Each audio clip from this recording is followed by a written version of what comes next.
I write every now and then about events from the Civil War, and of course, in this city, in this state, it was a big, ugly, terrible, bloody, nasty mess. And you can still start a fight in Missouri in some places. And I've written, obviously, about the riot near St. Louis U and the political goings-on and the origin of the police board. But also, two things I really felt lucky to find these photos. In 1864, and you know, most of you all know this, Sterling Price, who'd been one of our governors and went with the Confederacy and became a general and made one last stab at reclaiming his state for the Confederacy, because we are in the Confederate battle flag. There's a star from Missouri. And he comes up, and the first battle is at Fort Davidson down near Pilot Knob. And he wants to get to St. Louis, but he realizes he doesn't have enough troops and horses, and this isn't going to work, and St. Louis is too strong. So they kind of drift off toward Jefferson City and get beat in Kansas City. But there was this guy, a Confederate spy, whose family had a pretty nice farm up in what's now Hazelwood. And his name, let me look real fast, I wrote it down, James Morgan Utz. And James Morgan Utz decided to, he was part of this secret cell downtown, and they were going to rise up when Price showed up and took over the city. But they realized this isn't going to happen, it's not yet time to rise up.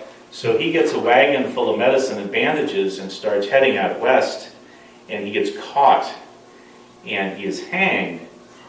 And I actually found a photograph of this young man from a Sons of Confederate Veterans group out in Warrenton, Missouri. And I'm glad I talked to the vice president, not the president, because the president and I engaged in kind of an email joust about 7, 8 years ago about the meaning of something about the Civil War. So I'm glad I talked to the vice president. And then there was another case in the same series of battles. As you all know, the state militia, the Union state militia, and the guerrillas, I don't know that they call themselves guerrillas, but the partisans fought kind of like the partisans in Northern Ireland. This is all very close. These are people down the road. It was just brutish.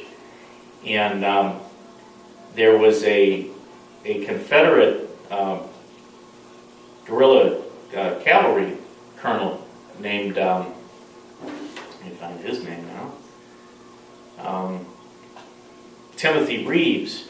Timothy Reeves was from Doniphan, way down almost Arkansas, and he was a Methodist preacher until he became a cavalry raider, and then he went back to preaching. And he caught, or the Confederates caught one of the big Union partisans who'd been involved in some stuff, including an attack on Reeves Town on Christmas Day a couple years ago. And Reeves did not like this guy anymore. And Reeves's bunch lined up about 6 Union guys on a creek south of Washington, Missouri, and just shot him. It was an execution. So downtown at headquarters, the Union said, okay, give me 6 Confederates, and we'll kill them. And they did. And there was a little earth fort about where Jefferson and Cherokee is, and they lined these guys up and executed them. But down in Doniphan, Missouri, there is a historical society that has a photograph of this Colonel Reeves.